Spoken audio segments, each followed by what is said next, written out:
Simplify and right the answer in the exponential form. तो हमें ना आंसर हमारा एक्सपोनेंशियल फॉर्म में लिखना है। एक्सपोनेंशियल फॉर्म का मतलब क्या होता है, पहले क्वेश्चन को सॉल्व करते हैं फिर इसको समझते हैं। तो क्वेश्चन हमारा कुछ इस प्रकार से हम उतार लेते हैं एक बारी। माइनस का 9 की पावर 4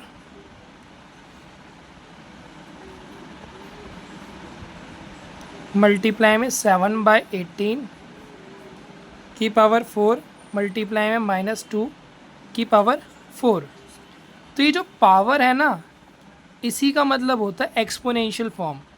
ठीक है, तो अगर इसका जो पावर है, अगर पावर सेम होती है, अगर पावर सेम होती है तो हम इसमें क्या करेंगे, हम इसमें ये चीज़ करेंगे कि इन तीनों की पावर जब सेम है तो इन तीनों की पावर पे एक स्क्वायर या एक ब्रैकेट यहाँ से लगाएंगे, एक ब्रैकेट यहाँ से लगाएंगे, और तीनों की पावर अगर 4 है तो इन तीनों की एक सिंगल पावर लगा देंगे 4, और इन तीनों को ब्रैकेट के अंदर ले आएंगे। मल्टीप्लाई का निशान मल्टीप्लाई का लिखेंगे, 7/18 का 7/18 उतारेंगे, मल्टीप्लाई की जगह माइनस का 2 और माइनस का 2। हमने कुछ नहीं करा है, माइनस के 9 की जगह माइनस का 9 लिखा है, 7/18 की जगह 7/18 लिखा है, माइनस के 2 की जगह माइनस का 2 लिखा है।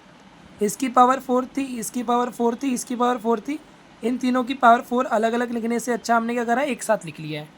ठीक है, अब हम क्या करेंगे, इन्हें कट करेंगे, और जो इन्हें हम कट कर सकते हैं वो हम इसको इससे कट कर सकते हैं और इसको इससे कट कर सकते हैं।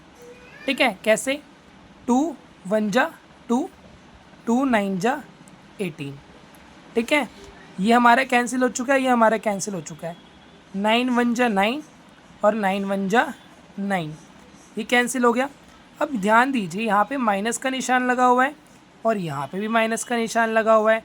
जब यहाँ पे माइनस का है, वहाँ पे माइनस का है, तो इस सिचुएशन में हम क्या करेंगे, माइनस से जब माइनस मल्टीप्लाई होगा, इनके बीच में मल्टीप्लाई का निशान है, माइनस से माइनस जब मल्टीप्लाई होगा तो वो कट जाएगा।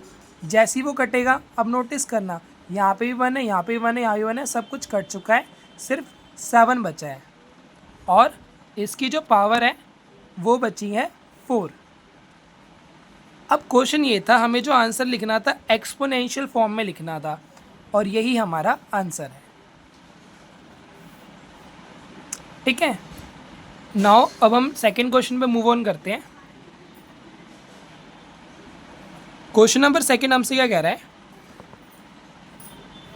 Find the measure of each exterior angle of a regular polygon having 12 sides.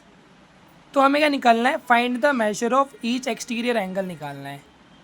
हमें क्या निकालना है, find the measure of each exterior angle, मतलब कि हर एक्सटीरियर एंगल का मेजर का मतलब होता है हमें निकालना है कि एक्सटीरियर एंगल क्या होगा रेगुलर पॉलीगन का। रेगुलर पॉलीगन का मतलब वो साइड्स होती हैं, मतलब सारी की सारी साइड्स, मतलब कोई शेप है जिसकी 12 साइड्स होंगी और 12 की 12 साइड्स क्या होंगी, बराबर होंगी, इसका मतलब होता है रेगुलर पॉलीगन। चलो क्वेश्चन समझते हैं क्या कह रहा है, फाइंड द मेजर मतलब कि एंगल निकालना है। तो इतना परेशान होने की ज़रूरत नहीं है, इसका ना डायरेक्ट फार्मूला होता है, और वो डायरेक्ट फार्मूला ये है, एंगल, और हम कह सकते हैं एक्सटीरियर एंगल। कौन सा angle, exterior angle, exterior angle of a regular polygon.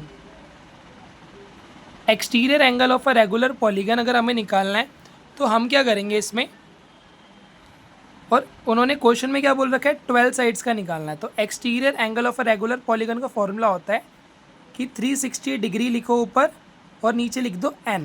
अब ये n क्या होता है, n का मतलब होता है नंबर ऑफ साइड्स। ठीक है, तो हम कुछ नहीं करेंगे, हमारा फॉर्मूला है, exterior angle of a regular polygon लिखेंगे 360 डिग्री डिवाइड बाय n लिखेंगे, और 360 लिखेंगे और n की जगह पे क्या लिख देंगे, 12 लिख देंगे। ठीक है, तो हम क्या करेंगे, यहाँ पर इसे अब कट कर देंगे। कट कैसे करेंगे, देखो 12 के टेबल से डायरेक्ट कट हो जाएगा, 12 1 जा 12, 12 3 जा 36, और 0 का 0, 0 हमारा बच जाता है, तो हम 0 को ऐसे ही लगा लेते हैं। क्या बचा 30। तो exterior angle of a regular polygon क्या आ गया 30 आ गया। तो ये हमारे 2 क्वेश्चन कंप्लीट हो चुके हैं, ठीक है।